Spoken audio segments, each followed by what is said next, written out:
Salut tout le monde, aujourd'hui on va parler de pourquoi la génétique n'a pas vraiment d'importance. Pour faire cette vidéo déjà, je vais reprendre pas mal des arguments de Atlas Power Shrug, donc si vous connaissez pas allez le voir, si vous parlez anglais allez le voir, qu'il a exposé dans sa vidéo où il parlait de Jeff Nippard et de la pseudo-science autour de la génétique. Ensuite, je vais prendre deux exemples, donc, je vais prendre l'exemple de Monsieur Fonte, donc si vous connaissez pas pareil, allez voir sa chaîne, et de Soul Animal. Pareil, un mec sur Insta, je vous mettrai son Insta en description, ainsi que mon propre exemple. Et voilà, donc voilà pour toutes les personnes que je vais citer dans cette vidéo et qui vont être importantes pour mon argument. Alors déjà, la première chose, c'est que je vais devoir vous donner quelques notions de mathématiques.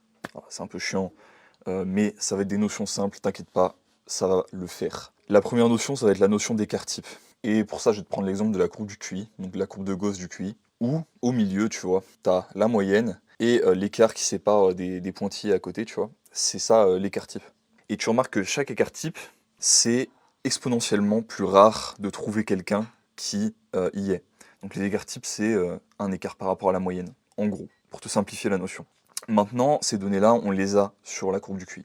On ne les a pas quand il s'agit de prise de masse musculaire, de prise de force, de pourcentage d'insertion musculaire longue et courte, de rapport hanche, épaule. On n'a pas toutes ces données-là sur les éléments génétiques qui nous intéressent pour la musculation et la force.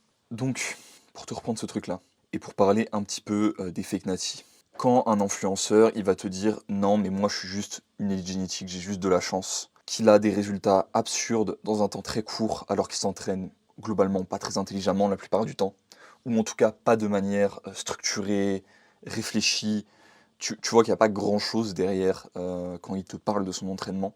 Tu penses que c'est quoi le plus probable?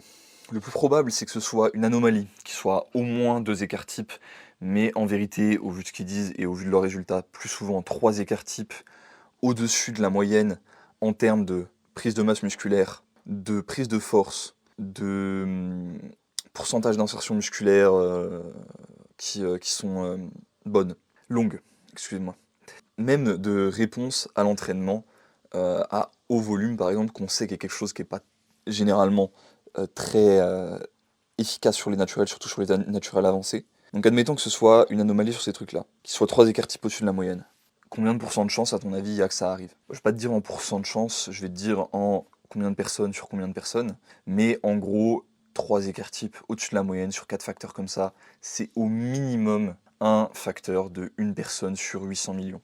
Tu penses que c'est quoi le plus probable entre le fait que ton influenceur, qui te dit comme ça qu'il est nati, alors qu'il fait n'importe quoi à l'entraînement, qu'il a des résultats de fou, en muscle, en force, et qu'il a des insertions musculaires de fou, tu penses que c'est quoi le plus probable entre le fait que ce soit le 1 sur 800 millions qui a vraiment ça, ou que ce soit tout simplement un fake nati? Moi je te le dis, c'est un fake nati, tu vois. Donc l'argument de la génétique pour te gaslight, enfin essayer de te donner une sorte de syndrome de Stockholm vis-à-vis des fake natis et de te dire non mais si tu penses que ils sont meilleurs que toi parce qu'ils se dopent, c'est juste que t'as une mauvaise génétique machin. Parce qu'on a vu Jeff Nippard faire ça hein, dans son dernier post Instagram où il parlait des mecs qu'il avait invités. Non, non, le plus probable, je te le dis, quant à ce genre de mecs, c'est que ce sont des fake natis. Hein. Voilà. C'est une question de probabilité et les probabilités ne mentent pas. Alors après, maintenant, ces données-là, on les a pas. Qu'est-ce que on peut supposer? Qu'est-ce qu'on peut supposer? Est-ce que l'écart type, il est élevé déjà? On n'en sait rien, tu vois.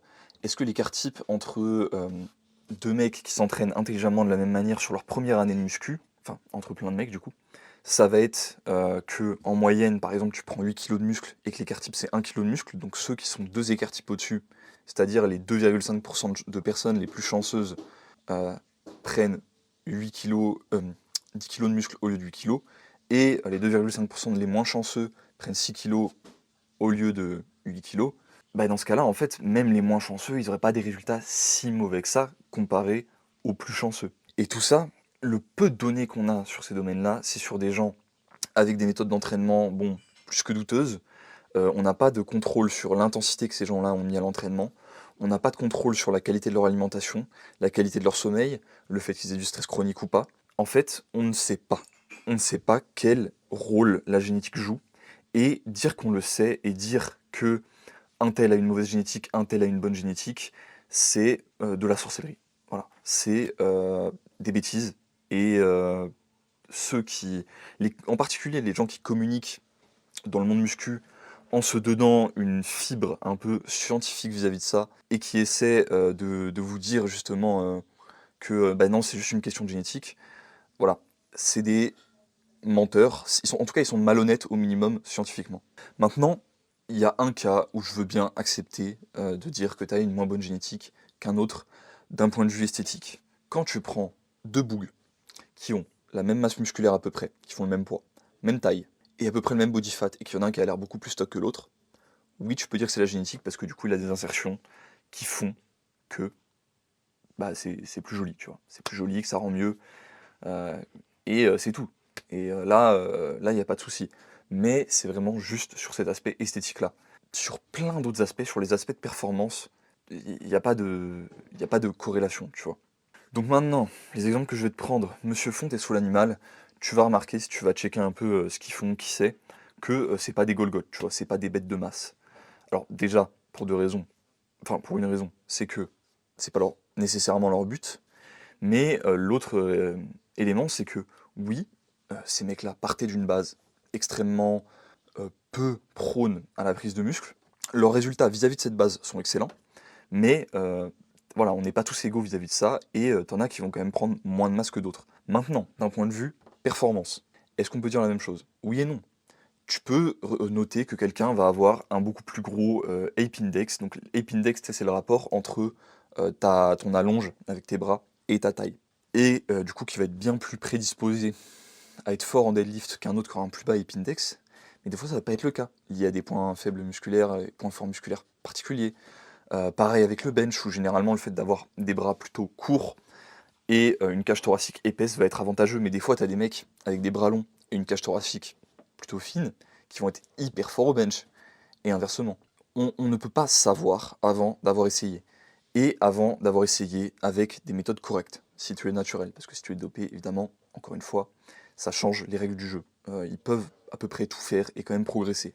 J'ai pas envie que cette vidéo elle se transforme vraiment en comment repérer un fake Nachi, c'est pas le but, mais pour moi le plus gros indicateur, enfin les plus gros indicateurs, ça va être son passif, c'est-à-dire est-ce que tu vois son évolution sur des années, est-ce qu'il te montre son évolution, est-ce qu'il la documente, et l'intégrité de son caractère, parce que tu ne peux pas, t'as pas vraiment d'autres éléments. T'as des gens qui ont une qualité de peau dégueulasse et qui sont naturels, et t'as des gens qui ont une qualité de peau excellente et qui sont dopés. T'as des gens qui sont tout gonflés, tu vois, qui ont beaucoup de rétention d'eau, qui sont naturels, et d'autres qui sont dopés. Ça, c'est autant dû à l'alimentation que à ça, tu vois. La gynécomastie, c'est quand même un signe qui généralement n'est pas trop trompeur, mais pareil, ça peut arriver à l'adolescence, tu vois. T'as des mecs qui ont une gynéco qui sont jamais dopés, et juste, voilà, pas de luck, tu vois. Moi, je suis bien content de pas être dans cette case-là, mais voilà. Donc, pour en revenir à nos exemples, Monsieur Font, qu'est-ce qu'il a fait? Tu vois, de base, 37 kilos, enfin, peut-être que je dis une bêtise, si jamais il passe sur cette vidéo et qu'il voit que je dis une bêtise, n'hésite pas à me corriger. Mais de ce que je me rappelle, de ce que j'avais vu de la vidéo, il parlait de son parcours, 37 kilos de poids du corps, incapable, enfin galère à faire une traction, une pompe, se blesse tout le temps, enfin voilà, vraiment galère, méthode Lafay d'entraînement de base. Et en fait, aujourd'hui, il en est à quoi?